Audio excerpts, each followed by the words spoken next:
नमस्कार दोस्तों, मैं हूं राघवेंद्र। स्वागत है आप सभी का इन खबर पर। उत्तर प्रदेश की सियासत और कारोबारी हलकों को उस वक्त बड़ा झटका लगा जब प्रवर्तन निदेशालय यानी कि ईडी ने समाजवादी पार्टी के पूर्व विधायक और गंगोत्री इंटरप्राइजेज लिमिटेड के प्रमोटर विनय शंकर तिवारी को गिरफ्तार कर लिया। उन पर 754 करोड़ रुपए की बैंक धोखाधड़ी और मनी लॉन्ड्रिंग का आरोप है। ईडी ने उनके साथ कंपनी के प्रमुख प्रबंधक अजीत पांडे को भी गिरफ्तार किया है।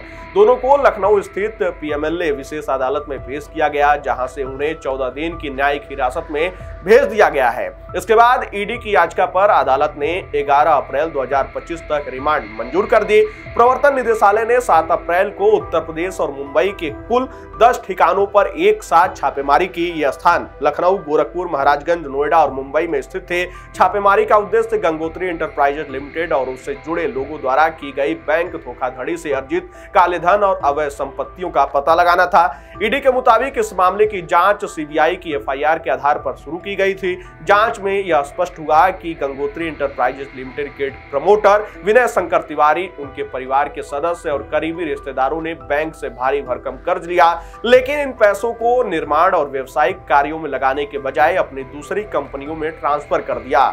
इस धोखाधड़ी से बैंकिंग कंसोर्टियम को 754 करोड़ रुपए का नुकसान हुआ। कंपनी ने जानबूझकर अपने लोन अकाउंट को एनपीए में बदलने की दिशा में कदम उठाए जमा हुए हैं और ईडी की जो छापेमारी हुई है वो यहीं पर हुई थी। चूंकि सूत्रों की अगर माने तो छापेमारी में जो बैंक और धोखाधड़ी और मनी लॉन्ड्रिंग के जो आरोपों के जो सिलसिले हैं वो आज एजेंसी को पता चली थी, जिसके बाद एजेंसी लगातार इनके तमाम अलग अलग जो है ठिकानों पे छापेमारी कर रही है और दस्तावेज, सबूत, इलेक्ट्रॉनिक डिवाइस सहित तमाम चीजों की बातें सामने आ रही है निकालने के। लेकिन फिलहाल यहाँ पर अभी ऐसा कुछ भी नहीं मिला है चूंकि इन लोगों की माने, और यहाँ पर है कि इस तरह की कोई भी चीजें यहाँ पर नहीं मिली है। और जो जांच टीम करने आई हुई थी ईडी की, उन्होंने बाकायदे लिखित दिया है और 2 लोगों का बयान भी है कि यहाँ पर कुछ भी नहीं मिला है। वहीं ईडी ने इस मामले में अब तक 2 अस्थायी संपत्ति कुर्क यानी कि पीएओ जारी किए हैं। पहला पीएओ 17 नवंबर 2023 को जारी किया गया, जिसकी मूल्य 72.08 करोड़ रुपए थी। दूसरा पीएओ 18 मार्च 2024 को जारी किया गया, जिसकी मूल्य 30.86 करोड़ रुपए थी।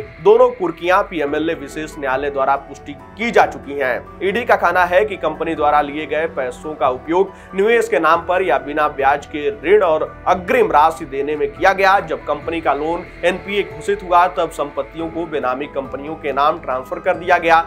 ईडी की छापेमारी के दौरान विनय शंकर तिवारी के आवास, कार्यालय और अन्य निदेशकों व ठेकेदारों के ठिकानों से कई महत्वपूर्ण दस्तावेज और डिजिटल डेटा जब्त किया गया है। अधिकारी इस डेटा की जांच कर रहे हैं, जिससे और कई लेन देन और नाम सामने आ सकते हैं। पूर्व विधायक विनय शंकर तिवारी का नाम यूपी की राजनीति में एक जाना माना चेहरा रहा है। वे चिल्लूपार विधानसभा सीट से सपा के टिकट पर विधायक रह चुके हैं और प्रदेश के पूर्व मंत्री हरिशंकर तिवारी के बेटे हैं। उनकी गिरफ्तारी को न केवल राजनीतिक बल्कि कारोबारी दृष्टिकोण से भी बड़ा घटनाक्रम माना जा रहा है। ईडी ने अपने आधिकारिक बयान में कहा है कि यह कार्रवाई मनी लॉन्ड्रिंग निरोधक अधिनियम पीएमएलए के तहत की गई है और मामले में अभी जांच जारी है। अन्य निदेशकों, परिजनों और सहयोगियों की भूमिका की भी जांच की जा रही है। आगामी दिनों में और भी गिरफ्तारियां हो सकती हैं।